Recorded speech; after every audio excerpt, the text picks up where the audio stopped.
And somewhere in that mess of pixels right now is the start of the 2K Weekly Podcast. I'm Antoine Joy 101, joined by Danny V and the Pig here. Welcome to week 6 of the 2KU season, our new episode of the podcast. Now I know this is not on me now because I was in another call earlier and I didn't have any problems with the stream. I also got a new graphics card on my computer, so if there is any chugging, there might be some things I have to work out there.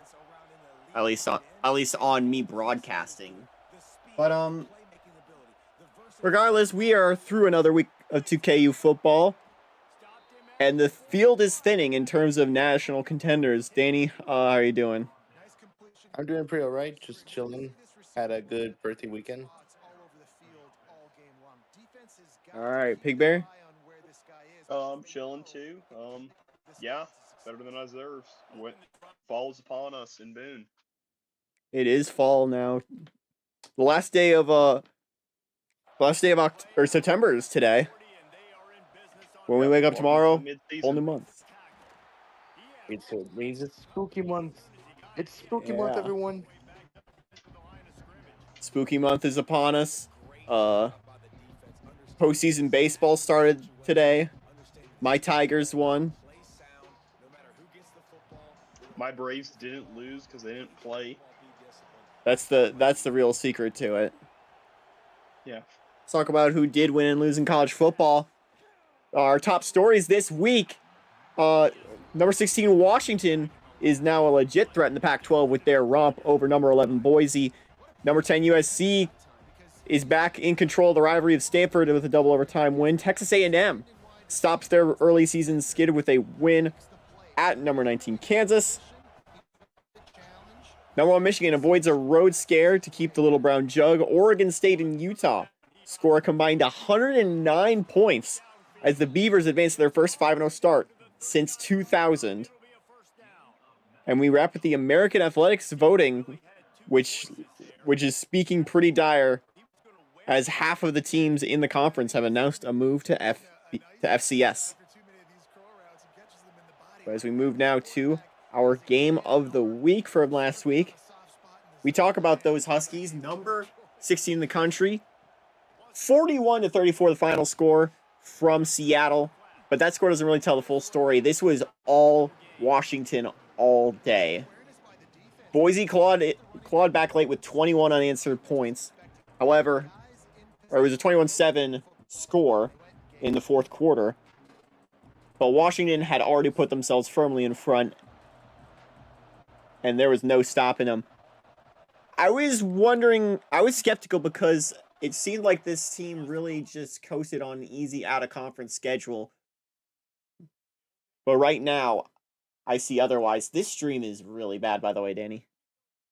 Yeah, I think it's a Discord issue because I'm even watching. I'm right next to my Xbox, so I don't know what's up. Is it glitching for you? Yeah, it's glitching for me. All right. So Oh, now there you go, I guess. I guess we're back. By the way, these are both and it's gone again. As I was saying, these are both EA user-created spotlight teams, as Danny pointed out to me before the stream. But back to the task at hand, Washington comfortably getting the win over Boise State. How dangerous is this Washington team, Danny? Yeah, this Washington team is really dangerous. I mean, beating a good Boise State team at home is not something that a lot of teams can pull off. So this Washington team is looking pretty legit. They didn't take advantage. They didn't trip up while looking ahead to their upcoming games. Pig Bear? Yeah, Washington getting the victory there, it's huge for them continuing in the Pac-12 play. Up next, their biggest test yet. They head to Outson to take on Oregon. You might be more of a national threat than a Pac-12 one should you win that game. Meanwhile, Boise State, their next destination is back home to play rival Fresno for the Milk Can. Going back in time to Friday, we had 2 games to focus on there. Oklahoma State getting a 59-38 win over Texas Tech at home. That gets them back in the winning column, their first win since week 2. They're now 3-2 on the year. I don't expect a team that's 3-2 to stay in the top 15 like they have been. Meanwhile, Texas Tech, I don't think this is the end for them. This is their first loss of the season. I was picking Tech to win this game, but I think they are going to get some more wins later. Danny? Yeah, I mean, these are some pretty good matchups. We're now starting to get to the point where teams have to realistically be much more closer. And the Dust Bowl is, of course, a big rivalry game. Oklahoma State, they are ranked. They were a little bit angry from last week from losing to BYU. So if it was at Texas Tech, they could have gone the other way. But as of now, this is how it is. Big Bear? Yeah, what a shootout between them. And, well, not really shootout. Well, Oklahoma State kind of won big, but still, you put up 90-something points. That's, well, almost 100. That's almost 100. Yeah, great game by both teams, and shout out to Oklahoma State for getting the win. And we're going to talk about over 100. You want to talk about over 100? Head to Logan. Utah State's first game as a Pac-12 member, and they put 54 points on the board. Problem is, their opponent scored 55. 109 combined points, which I believe is the most since 2022 when Oregon and CSULA had a combined score of 109, or a combined score of 112, and a 106-6 final score, if I'm correct. I believe it was something like that. It was either 106-6 or 106-3. I'll do it quick. That final score still stands as the largest in team history, or the largest in 2KU history for a single team. But this is up there as one of the highest combined scores. 106-3. Which is funny because it ends up getting overtaken the next day. We'll talk about that in a moment. But on the topic, Oregon State 5-0 for the first time since 2000, and in 2000 they did a little thing called winning the national championship in the 2KU that season. What are your thoughts, Danny? Yeah, Oregon State is looking like they might be a little sneaky dark horse for possibly the Pac-12 and a BCS bowl. Who knows how they could go, especially with how tough their schedule is, but they are at least looking like they're pretty competitive. Big Bear? Yeah, another shootout in college football. Where have I seen this before? Yeah, Oregon State, they're a very scary team. Well, hopefully not this Saturday in real life, but they're a very scary team in the 2KU. Let's talk about the opposite of a shootout, a real slow, old-school defensive scrimmage between number 1 Michigan and Minnesota. The Wolverines very nearly leaving with a loss and without the jug, but Michigan ends up holding on 17-16. Little Brown Jug will stay in Ann Arbor. Danny? Yeah, we were watching this game right in Discord, and this game was very close. Minnesota was in the lead for most of the game. So for Michigan just to come back and take it just shows how good of a team they are. Mm-hmm. How good will they be against better teams? Because let's face it, Minnesota's not the best. Who knows? Hold on. That's a 61-yard field goal they're trying. Kick is up on the way. You got it. Got it. Good. They're kicking 60 yards like it's nothing.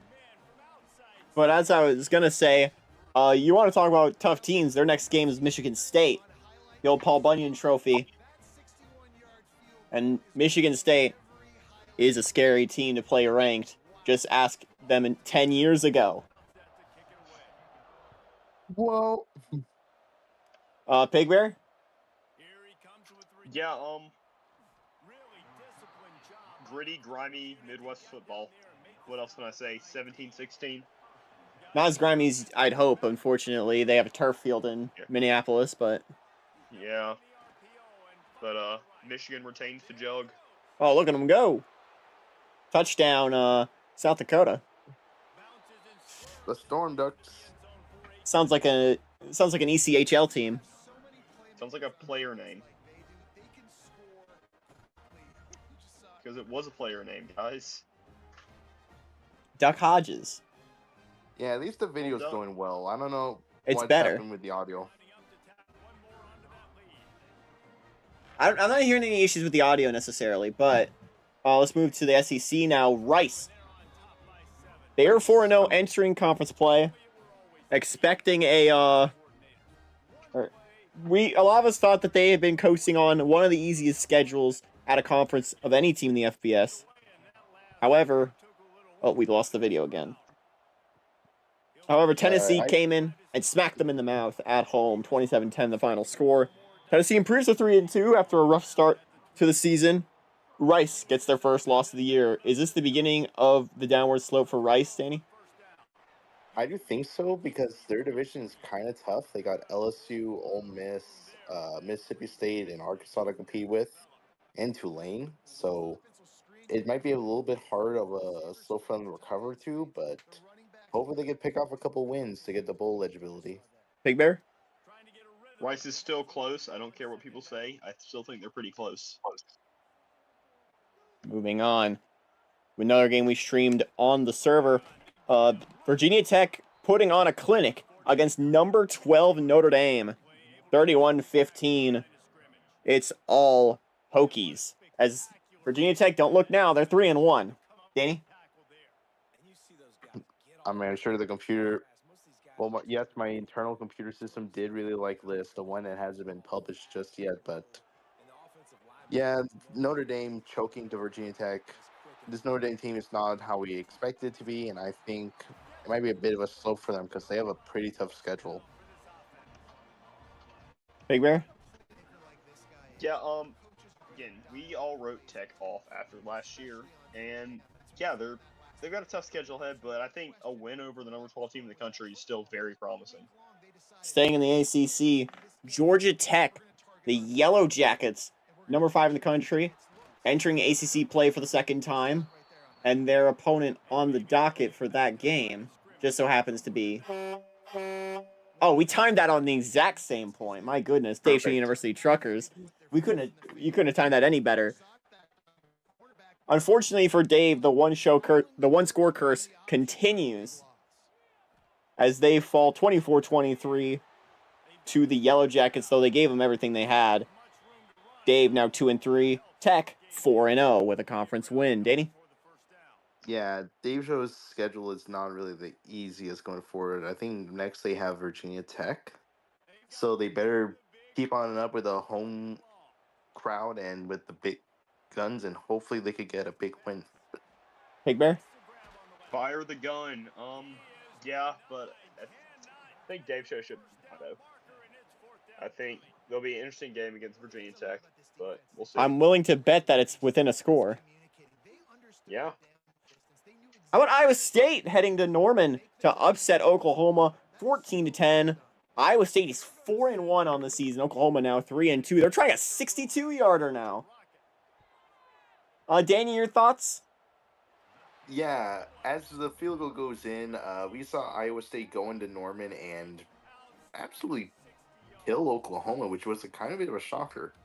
People are thinking that maybe Oklahoma was looking ahead to their game against Texas, so maybe it might be a sign of maybe some worrisome for the Sooners and the Boomers as well, but Yeah. Iowa State is off to a pretty good spot, at least in Big 12 play, at least. If I'm looking correctly, if I remember correctly, there's only one undefeated team left in the Big 12. And that's Texas. It's the Horns. Texas, I believe both them and Oklahoma have byes before they face each other in Dallas. Yes. The Big 12 might be Sure, hoping cool. Texas wins in order to not kneecap their chances at the national championship. We haven't had a Big 12 team make the Natty since 2021 when Baylor did it. Will Texas end up being that team? We'll have to talk about that at a later date. Staying in the Big 12, though, 2017 Texas A&M recovering after their really rough skid to start the year with a 2017 win at Kansas. The Jayhawks get their first loss of the year. Is this panic mode for Kansas, and is the celebration mode for Texas A&M, Danny? Definitely think it's celebration for Texas A&M because you finally got off the losing streak and now in the win column. Kansas, I wouldn't say it's panic mode just yet because reminder, their schedule's still pretty favorable for them. Let me just grab that real quick. That while yes they did lose to Texas A&M, they do have games against Houston, SMU, who possibly Missouri at the end is not looking like the best team. And you also got some pretty winnable matchups against Texas Tech, Oklahoma State, BYU, Kansas State. So they still got some pretty winnable games. They're still controlling their own destiny. I think Iowa State is definitely going to be an interesting test for the Jayhawks. Pig Bear, thoughts on the Texas A&M Kansas game? It might be panic time if you're Kansas. I'm not gonna lie. I did outline 4 games in which Kansas would have to really prove themselves. Texas A&M was one of them. Yes. They lost that one. And I think Texas A&M was the weakest of the 4 teams I mentioned. So what that says about KU, I'm not sure. What it says about Texas A&M, though, is that they're not out yet. They still have a lot of games that they play later in the year. Naturally, they play Tech. Naturally, they play Oklahoma, Texas, Oklahoma, and Oklahoma State. They got Missouri close to the end of the season, where Missouri is actually a winless team. Is misery in Missouri? Yeah. I am in Missouri. To the Conference USA, UAB got their first loss of the season here with a 60-55 triple overtime finisher in the highest combined score this season. Try 115 points between both squads as Marshall off to a good start. And now they take control of their own destiny in the Conference USA East. This is their second season as a member of the conference. They did not perform well last year. This is a big turnaround. And with the division as favorable as the CUSA East, do we see this team in Birmingham at the end of the year, Danny?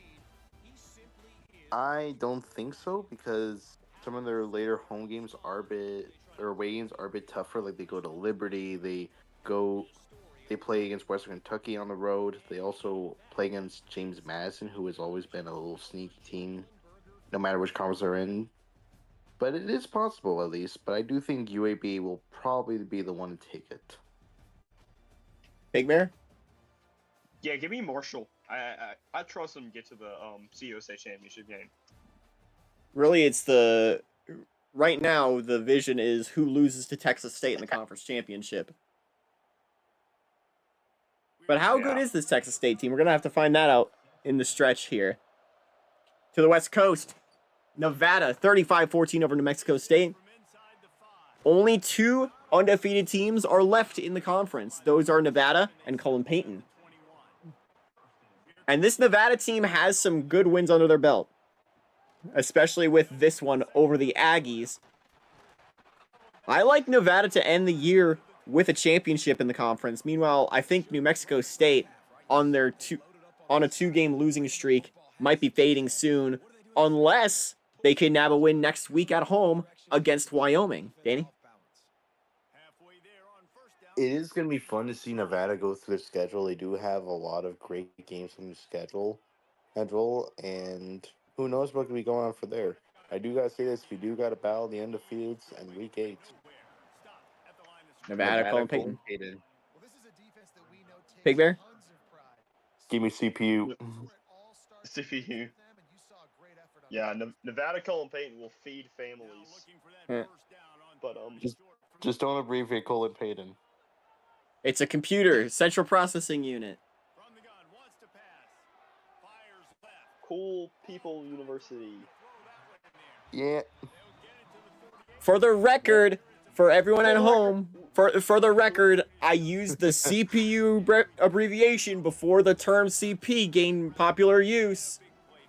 Yes, also, by cool people, we mean, like, cool radical people, not the term that it's... By cool people, I mean people who are pretty chill. I mean the people who do this show as cool people, not... Yeah, we're the cool people. We're the cool It's kids. funny because I had to do this on a radio show, and this was on the radio. Yeah, we're on the internet radio. Meanwhile, Or the let's head internet out radio. to LA. Definitely some cool people there. USC, number 10 in the country. They get a 45-41 win over their rival Stanford in the biggest rivalry that doesn't have a name. 45-41. Score there in double overtime. I forgot to mention UAB Marshall was in triple overtime. How about that? But in 2 OTs, USC beat Stanford. And the Trojans are now on a roll. They get Notre Dame next week in South Bend. A game that doesn't affect their conference standing. It might affect their national standing should they lose. But right now, they're looking ahead. I believe USC avoids both Washington and Oregon on their schedule. Correct. That's going to be a godsend moving forward. Though they do got Oregon State later on. Oregon State's going to be tough. Arizona State's going to be tough later on.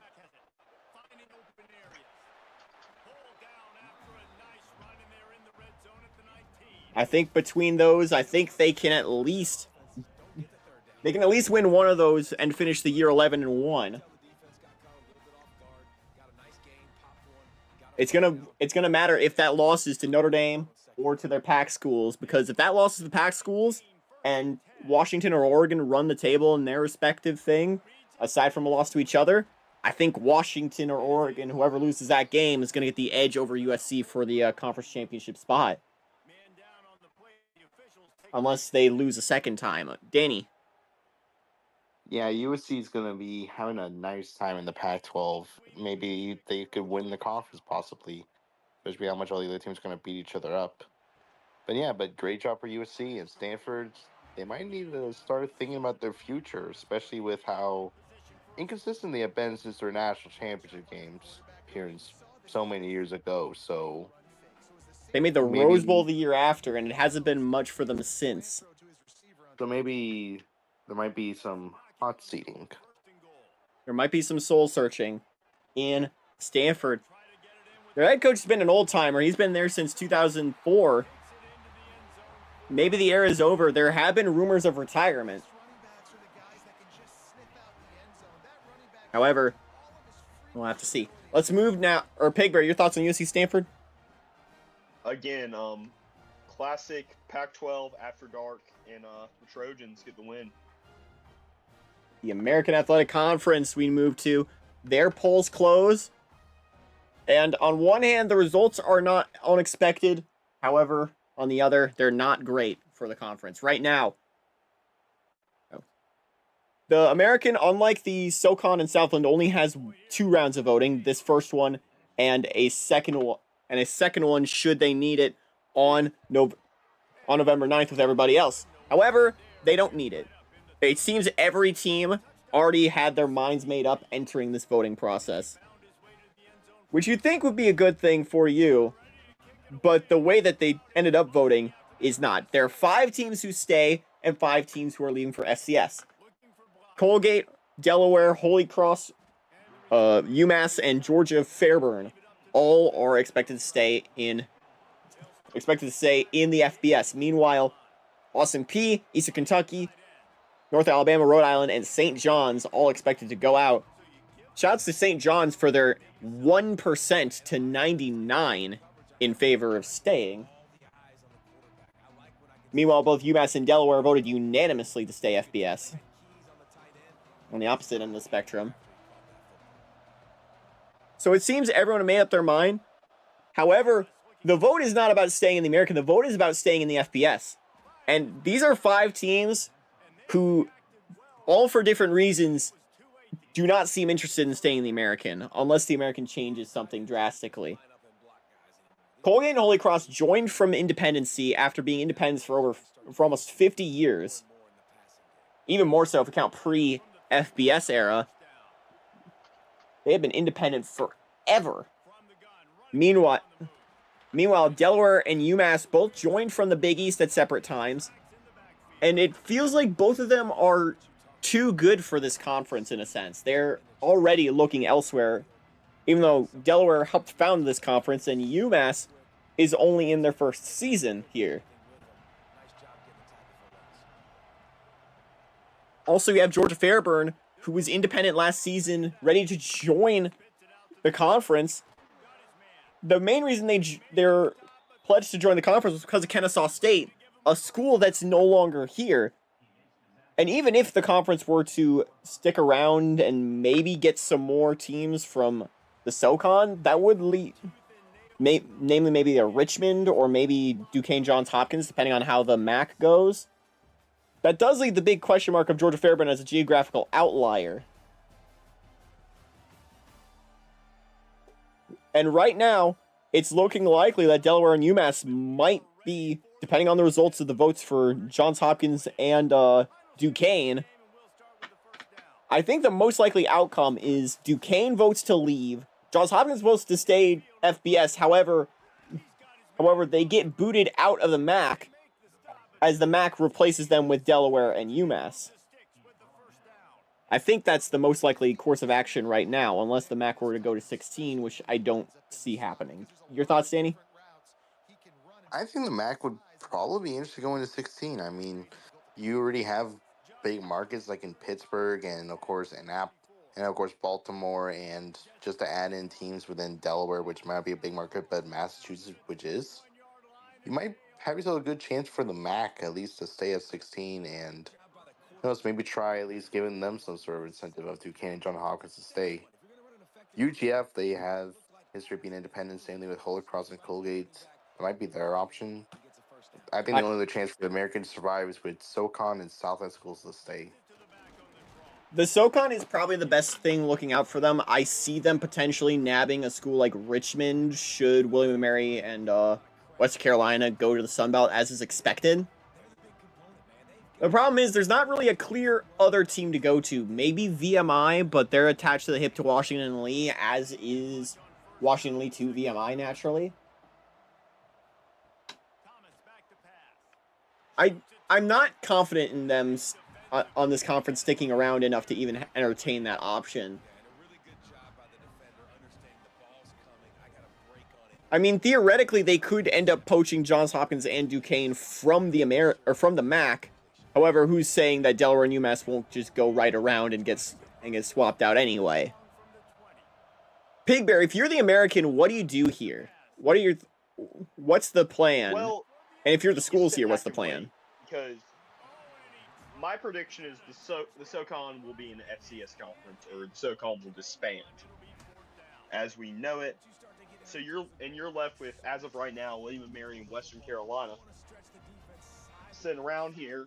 And look, my current prediction is that Western Carolina's first option is the Sun Belt, just due to the historical rivalries of Appalachian and Georgia Southern. Here, if that falls through, I could see them easily going to the American, because you kind of bridge that gap. I mean, you're obviously closer to UGF, but you kind of bridge that gap between UGF and some of the more northern-based schools in the conference. That does help, yeah. Because Fairburn, well, the Atlanta area and southwestern North Carolina are not that far from each other. Just go northeast. That does leave the question of what happens if the northeastern schools decide to leave, because Colgate and Holy Cross, they're not the biggest schools out there. I think they go independent because they do look independent. So they've had history being independent. They know what it's like to be independent. So if it ain't broke, don't fix. It's either that or try to appease the MAC, but at this point, you better be off just going to the just being independent. Yeah, right now, I don't expect a 16-team MAC where Delaware and UMass are joined by Holy Cross Colgate anytime soon. Anyway, we move now to our top 25 for Week 6. I'm going to go through the top 10 really quick. Not a lot has changed. Number 1, we have Michigan. They have Michigan State next week. Number 2, Oregon. They have Washington next week. 2 ranked teams, or the top 2 playing ranked teams this week. That's going to be fun. Number 3, we have Clemson on bye. Number 4 is Alabama, who heads to Arkansas. And number 5 is Texas, who has a bye. Georgia Tech down to number 6 after their win against Dave Show. They play Maryland. Number one. 7, Ohio State off bye heads to Champaign to take on Illinois. Number 8, LSU off bye hosts Tulane. And number 9, Cincinnati off bye has UCF. Wrapping out our top 10 is USC after their win against Stanford. They play Notre Dame. In South Bend, I should add.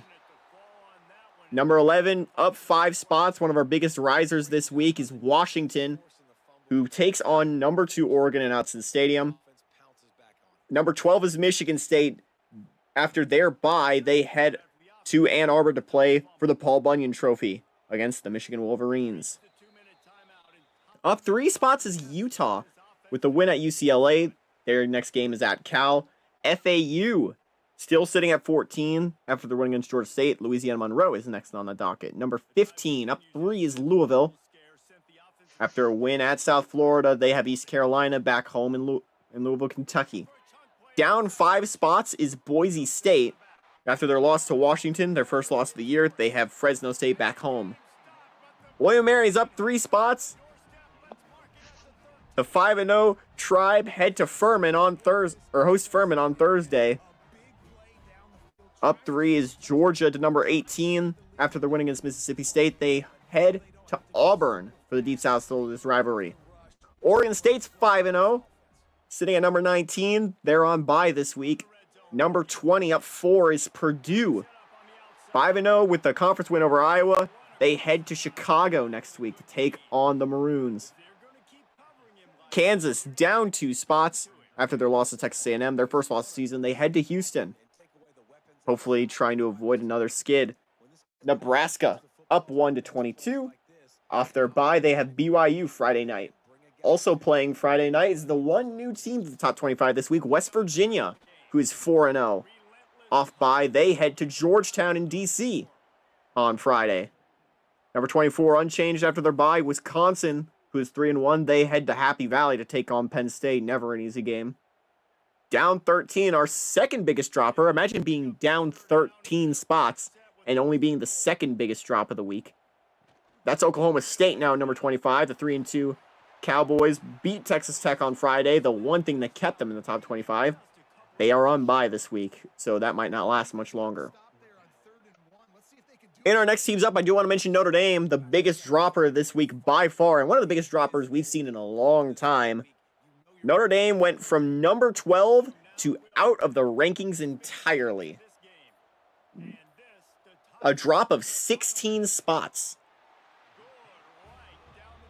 Meanwhile, and they are part of our next teams up, along with UCF, Arizona State, the aforementioned Notre Dame, Texas State, Rutgers, Oklahoma, Cal, North Carolina, Tulane, Kansas State, and Iowa State. Thoughts on the top 25, Danny? Pretty nice. I mean, kind of a shocker. Oklahoma State went down 13 by winning. Because this is what happens when someone doesn't leave their Oklahoma State in the top 4.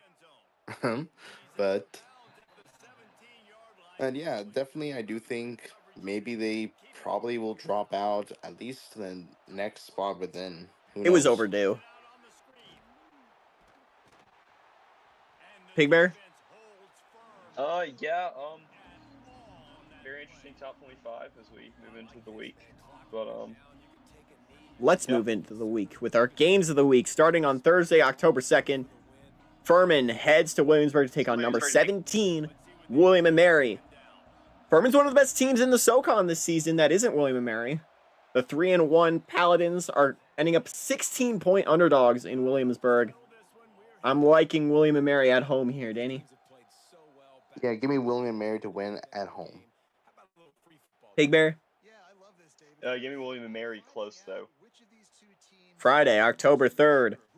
2 ranked teams head on the road. West Virginia, number 23, heads to Georgetown in D.C. to take on the Hoyas.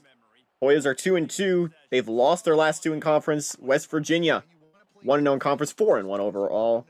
They're 13.5-point favorites. I like West Virginia to win this one comfortably. Give me West Virginia as well. Big Bear. Give me the Mountaineers close. Well, not close at all. Not close at all. My bad. Nebraska, number 22, heads on the road to BYU. They have a ranked win against Oklahoma State on the docket still. BYU's 2-0 in conference. They have that edge over them. This is going to be a very fun one. Nebraska BYU always produce fun football. 4.5-point favorites are the Huskers. I'm going to go on the upset. Give me BYU to win and enter the top 25 once again. Danny? Give me BYU to win as well. Close. Big Bear? Hate to agree with you. BYU takes this one. This game's at 10 o'clock, I think. Heading to Saturday. There's no time. I didn't see it in the score, so I just put something down. 7. On Saturday, 6 or 7. the Jeweled Shillelagh is on the board. Notre Dame hosting number 10 USC. USC is a 6.5-point favorite. I think USC might play a little sloppy in this one. It doesn't matter to the Pac-12 race. I think they're going to underestimate the Irish. I think USC wins, but it's going to be an ugly game. Danny? Give me USC to win this one as well. They're probably going to come out and show off the big guns. Pig Bear? Give me USC going into Notre Dame Stadium and dropping the Irish again. Soldier Field in Chicago is the host of this one. Chicago Maroons are 4.5-point underdogs as the number 20 Purdue Boilermakers come to town. I feel like the bubble's got to burst on this Purdue team at some point, but I don't think we're seeing it yet. Give me Purdue to be the first team, or to be one of the first teams bowl eligible in October. I think William & Mary would be the only other one at that point. Should all of them win. Give me the Boilermakers, Danny. I think the Boilermakers are being spoiled, and I think Chicago gets the upset. Big Bear? I hate to agree with you, Danny. This has upset written all over it. Give me Chicago getting the win, improving to 4-1. What a headline that would be. Meanwhile, Kansas off their loss. Number 21 in the country heads to Houston to take on the Cougars. This is an 8.5-point favorite matchup for Kansas. This one, to me, has upset written all over it. Give me Houston to improve to 4-1 and get their first conference win. Danny? I'm also going to go with Houston. It's their blackout game. It's also going to be a pretty competitive game within the city. So give me Houston to win this one. Pig Bear? I think Kansas bounces back. Give me Kansas winning. 3-2 UCF. Do mind that record. It's not as bad for them as you would think. What a play! Sorry, I got distracted. Oh my goodness. Wow. That reminds me a lot of Georgia Auburn a few years ago. So UCF 3-2. 3-2 on the year. Do mind the schedule. They have had a brutal start to the year, and it doesn't get much easier. They head to Nippert Stadium in Cincinnati to take on the Bearcats, who are 3-1. Cincy 10.5-point favorites at home. Cincy beat UCF to win last year in Orlando. Give me Cincinnati to win at home here. Oh, that's brutal, Danny. You know what else can be brutal? Give me the upset. Give me UCF to win this one. Pig Bear? Give me UCF also picking the upset. You mentioned the I know a game you're talking about, 2013 Georgia Auburn. The lesser known SEC CBS call, Prairie Jordan Hare as it's known. But we head back to Jordan Hare on Saturday. Deep South's oldest rivalry, number 18 Georgia, taking on a 2-2 Auburn squad looking for their first win in the SEC. Or the first win in the SEC this year. 8-5 or 8.5-point favorites are the Bulldogs. Give me Georgia to win on the road. Danny? Yeah, give me Georgia to win this one on the road as well. I think after this, they're going to get into the top 25. And Actually, I think they're going to perform really well. Actually, scratch that. Just because of what we saw, give me Auburn. I'm feeling lucky. Pig Bear? I like Georgia to win, but I think 8.5 is too much, especially for a game at Jordan Hare. Mm-hmm. How about 4-1 Maryland making their conference debut? Or actually, that's wrong. They should be 1-0 in conference. The 4-1 Maryland Terps heading to Atlanta to take on number 6 Georgia Tech.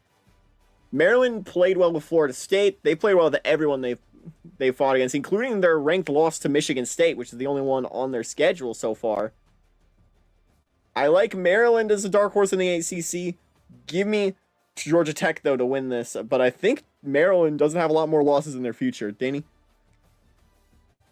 Yeah, I think this game's going to be competitive. It's going to be fun, but give me Georgia Tech to win this game close.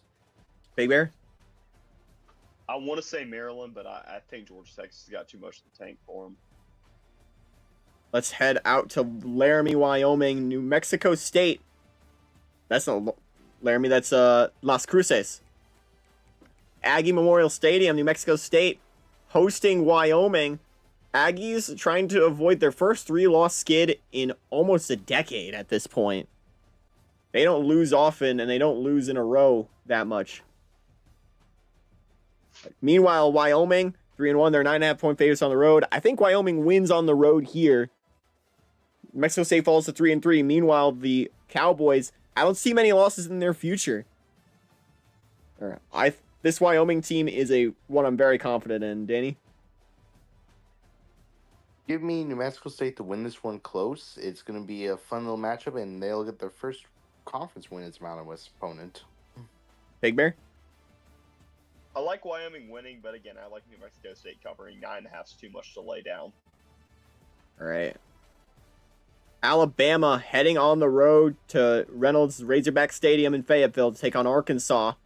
Alabama 13-point favorites in the matchup against the Razorbacks. Give me Bama beating the Hogs. Danny? Yeah, give me Alabama to win this game close as well. I think that even though Hog City is going to go crazy, I think the Tide are just going to crush and roll over them. Big Bear? You hear that motorcycle in the background revving up? I don't hear it. Nothing new with the 2KU, but I hear it. I hear it everywhere. I know what you're referencing. Arkansas getting the upset. Woo pig suey. All right. He's back in Arkansas. Speaking of... They went from the most likable coach to one of the least likable coaches in the country. Dear Lord. Speaking of... You know who else is back? Dave Show University Truckers playing again. Meanwhile, they're against another team who might be back in Virginia Tech. 3-1. Tech are 4.5-point favorites on the road in Orlando. This has all the makings for a game that the computer is going to lose their mind over. Give me Tech to win it. Give me the Truckers to win this one close and get their first big win this season. Big Bear? Give me the Hokies pulling this one out. All right. The battle for the Illabuck. Ohio State, 13.5-point favorites and number 7 in the country, heading to an Illinois squad who's sitting at 3-2. Things have not lined up much for Illinois since that Cotton Bowl year in 2022. But Illinois is an interesting team. They gave USC pretty much all they could handle a few weeks ago. This is going to be an interesting matchup for sure. Give me Ohio State to win. Give me Ohio State to win this one close as well. That it's going to be a fun matchup. It's going to be a big game for both these guys. But with just how big Ohio State is, give me them to win. Big Bear? I like Ohio State winning, but again, I like Illinois covering. Meanwhile, Big Ten matchup. We went to this game 2 years ago. Penn State, Wisconsin. The Wisconsin Badgers, number 24 in the country. Penn State, currently unranked. This will be their first conference game of the year. The Nittany Lions are an interesting... Oh, yeah. If it's the whiteout, give me Penn State all day. If it's the whiteout. Danny? As much as the whiteout gives them power, we saw over the weekend, they can't win big games. Give me Wisconsin. They have had problems with a lot of their big games. Penn State struggled at the beginning of the year against Washington. This is a Washington team that's a lot better. We know is a lot better now than they are before, so it's not as bad a loss. But they also lost to Syracuse. So I don't know what to think of Penn State right now. But I think they win this one anyway. Pig Bear? Give me whiskey again. A second one Danny said. Mm-hmm. They both have ugly losses. It just seems which one's uglier. There's the loss. Penn State did lose to Washington, but Wisconsin lost to William & Mary at home. They both lost at home. 85 points. The other one scored the maximum of 30. Washington just scored, 41 on Boise? Anyway, enough 85. debating. Time to debate about the big games. Our 2KU games of the week. We got a doubleheader once again. Michigan State, number 12 in the country, against the number 1 team in the land, Michigan. The battle for the Paul Bunyan Trophy. I would say only second to the game from where I'm from. As in terms of the rival that you need to beat every year. It hasn't been as electric as it once was, seeing IRL, since Michigan State hasn't been as good as they used to be. But when both teams are good, but they beat you more recently than Ohio State's beaten you, so that's true. Real. That year was the same year that the Ohio State streak started. How about that? Yep. But Michigan State in the 2KU has kind of been spotty in the past few years. 2021, there wasn't really anything to write home about. 2022, they won the Big Ten in the Rose Bowl out of nowhere. 2023, it was more whatever, as was 2024. They did good, but not necessarily light up the world. They finished in the top 25 last season, and they're expected to do pretty well this year, as they have. But this is going to be their first true test. Both teams are undefeated entering this matchup. Michigan and State are both 4-0. Michigan does have a conference win over Minnesota. 10.5 is going to be a lot. I don't think it's going to be that lopsided. But give me the Wolverines. I think it's going to be a lot closer because Michigan did look mortal against the Minnesota Golden Gophers. I like Michigan winning this. Go Blue. Danny? Coming out of my cage and I'm doing da da da da da. gotta get down Because I want it all. And I think Michigan's gonna win it all. Give me the Wolverines. Oh, believe me, before I even knew it was a Michigan thing, I had Mr. Brightside in my memory, front to back. Pig Bear? Jealousy turning snakes into Michigan. Michigan. I believe in terms of stream games, Michigan is in the regular season. I believe they're 2-1 or 1-1 actually, because they lost to Stanford in 2023, but they beat. I want to say Iowa. I mean, I'm talking about regular season. They beat Iowa last year.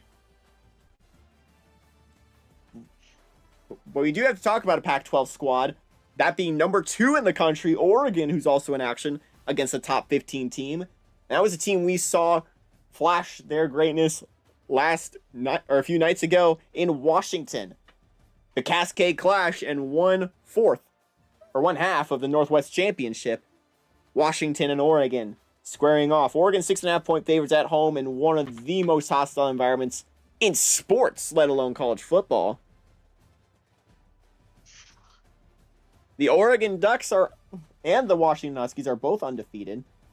However, I think the big thing that might be the deciding factor, Oregon's coming in this game rested. They're 4-0 off a bye. Washington just had to play a top 15 team in Boise. Give me Oregon to win this and keep en route to the projected national championship spot. Danny? With how good this team is going, give me the Huskies to win this one. I think Washington will win this one and show that they are legitimate national champion contenders.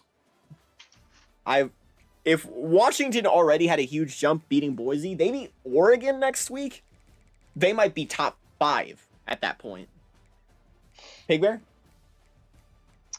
It's in Autzen. Give me Oregon. That'll send us home. 2 games on Saturday night. Michigan State, Michigan. Washington, Oregon. It's going to be an all-timer for sure. Thank you all so much for watching tonight's episode. We'll see you on Saturday night. So long from the 2KU.